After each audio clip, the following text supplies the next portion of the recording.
আসসালামু আলাইকুম। একটা গরুর জন্য কত শতক জমি লাগবে ঘাস চাষের জন্য, সেই হিসাবটা আজকে আমি আপনাদেরকে বলবো। যে আমার যতটুকু জমি আছে আমি আপনাদেরকে সেইটাই বলবো।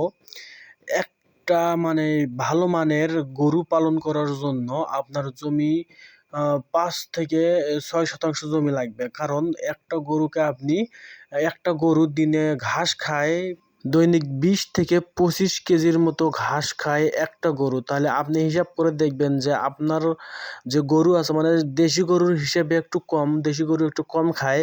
আর যে বিদেশি যেগুলো আসে হোস্টেম ফ্রিজিয়ান, সাইভালে, এগুলো গরুর জন্য আপনার একটু বেশি লাগবে।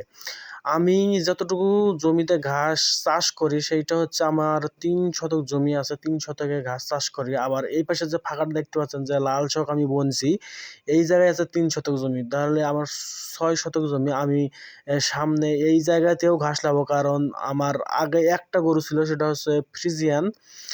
এখন ওই একটা দেয়ার হইতেছে, এই 3 শতক জমিতে আমার ঘাস হইতেছে না। আজকের ভিডিওটা এখান থেকেই। আসসালামু আলাইকুম।